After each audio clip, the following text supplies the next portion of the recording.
ಇನ್ನು ರಶ್ಮಿಕಾ ಮಂದಣ್ಣ ಮತ್ತೊಂದು ಕಾಂಟ್ರವರ್ಸಿಯಲ್ಲಿ ಸಿಕ್ಕಾಕೊಂಡಿದ್ದಾರೆ. ಪ್ರತಿ ಬಾರಿಯೂ ಕೂಡ ಏನಾದರೂ ಒಂದು ಹೇಳ್ತಾರೆ, ಅದು ಕಾಂಟ್ರವರ್ಸಿ ಆಗುತ್ತೆ. ಈ ಬಾರಿ ನೋಡಿ ಇನ್ನೂ ಒಂದು ಹೆಜ್ಜೆ ಮುಂದಕ್ಕೆ ಹೋಗಿ ಕೊಡವ ಸಮುದಾಯದಿಂದ ಈ ಫಿಲ್ಮ್ ಇಂಡಸ್ಟ್ರಿಗೆ ನನಗಿಂತ ಮುಂಚೆ ಯಾರೂ ಬಂದಿಲ್ಲ, ನಾನೇ ಫಸ್ಟು ಕೊಡವ ಸಮುದಾಯದಿಂದ ಮೊದಲ ನಟಿ ನಾನು ಇಂಡಸ್ಟ್ರಿಗೆ ಕಾಲಿಟ್ಟಿದ್ದು ಅನ್ನುವಂಥ ಒಂದು ಹೇಳಿಕೆಯನ್ನು ಕೊಡುವ ಮೂಲಕ ಒಂದು ಸಂದರ್ಶನದಲ್ಲಿ ಮಾತಾಡಿರೋದು ರಶ್ಮಿಕಾ ಮಂದಣ್ಣ.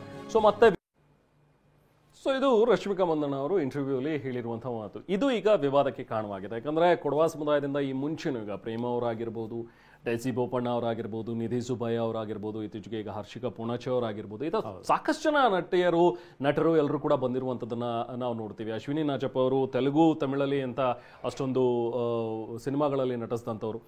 ಆದರೆ ರಶ್ಮಿಕಾ ಯಾಕೆ ಅವ್ರಿಗೆ ಗೊತ್ತಿರಲಿಲ್ವಾ, ಅವರಿಗೆ ಅರಿವಿಲ್ವಾ, ಅಥವಾ ಅದು ಬೇಕು ಅಂತ ಹೇಳಿದಾರಾ, ಅಥವಾ ಅವ್ರಿಗೆ ಗೊತ್ತಿಲ್ಲದಲೇ ಹೇಳಿದಾರಾ ಅನ್ನುವಂಥದ್ದು ಈಗ ಸಾಕಷ್ಟು ವಿವಾದಕ್ಕೆ ಎಡೆ ಮಾಡಿಕೊಟ್ಟಿದೆ.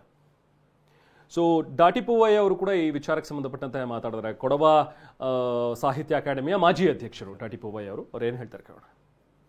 ಇದನ್ನ ದೊಡ್ಡ ವಿಷಯ ಯಾಕೆ ಮಾಡೋದು? ಅದೊಂದು ಪಾಪು. ನನ್ನ ಲೆಕ್ಕದಲ್ಲಿ 30 ವಯಸ್ಸಿನ ಒಳಗಿರೋ ಪಾಪು ಅವಳು. 28, 29 ಇರ್ಬೋದು. 29 ವಯಸ್ಸಿಗೆ ಅವಳು ಒಂದು ಮೇರು ನಟ ಅಮಿತಾಬ್ ಬಚ್ಚನ್ ಅವ್ರ ಜೊತೆ ಒಂದು ನಟಿಸ್ಬೇಕು ಅಂತ ಹೇಳಿದ್ರೆ ಅದು ನಮಗೆ ಒಂದು ನಿಧಿ ಅಲ್ವಾ ನಮ್ಮ ಕೊಡವ ಕಮ್ಯುನಿಟಿಗೆ? ಅವಳು ಏನೋ ಒಂದು ತಪ್ಪು ಮಾಡಿಬಿಟ್ಟಿದ್ದಾರೆ. ಏನೋ ಅವಳಿಗೆ ಈಗ ಶಶಿಕಲಾ ಅವರೆಲ್ಲ ಮೇರು ನಟಿಯರು ನಿಜ. ಪ್ರೇಮ ಕಾರ್ಯಪ್ಪ ಇದ್ದಾರೆ, ಹರ್ಷಿಕಾ ಪುಣಚೆ ಎಲ್ಲರೂ ಇದ್ದಾರೆ.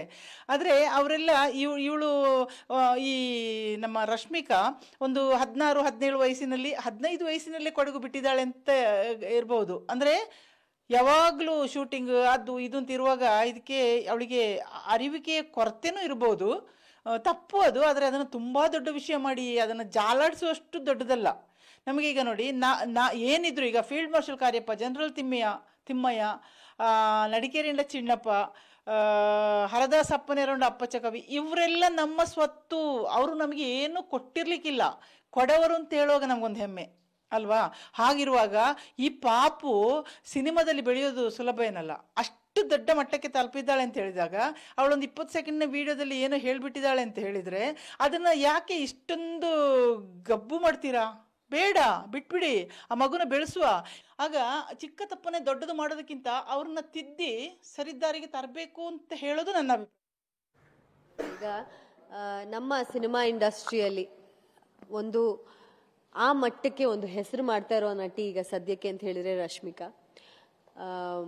1,000 ಕೋಟಿ ಸಿನಿಮಾದ ಒಂದು ಕಲೆಕ್ಷನ್ ಆಗಿದೆ ಅವರು ಎಲ್ಲ ಸಿನಿಮಾಗಳು ಸೇರಿ. ಅದು ಪುಷ್ಪ ಆಗಲಿ, ಆನಿಮಲ್, ಇದೆಲ್ಲ ಸೇರಿ ಅವರಿಗೆ ಒಂದು 1000 crores ಕಲೆಕ್ಷನ್ ಬಂದಿದೆ. ಸೊ ಈ ತರ ಒಂದು ಹೆಸರು ಮಾಡಿರ್ಬೇಕಾದ್ರೆ ಎಲ್ಲೋ ಒಂದು ಕಡೆ ಮಾತಾಡ್ಬೇಕಾದ್ರೆ ಏನೋ ತಪ್ಪು ಬದ್ಬಿಟ್ಟಿದೆ, ಅದನ್ನ ಕ್ಷಮಿಸ್ಬಿಡೋಣ ನಾವು ಅಂತ ನಾನು ಹೇಳಕ್ ಇಷ್ಟಪಡ್ತೀನಿ. ಯಾಕಂದ್ರೆ ನನ್ನ ಪ್ರಕಾರ ಅವ್ರು ಏನ್ ಹೇಳಕ್ ಇಷ್ಟಪಟ್ಟಿದ್ರು ಅಂದ್ರೆ ಈ ಸದ್ಯದ ಮಟ್ಟಿಗೆ ಅಂದ್ರೆ ಈಗಿನ ಸಮಯದಲ್ಲಿ ತೆಲುಗು ಇಂಡಸ್ಟ್ರಿಯಲ್ ಆಗ್ಲಿ, ಬಾಲಿವುಡ್ ಇಂಡಸ್ಟ್ರಿಯಲ್ ಆಗ್ಲಿ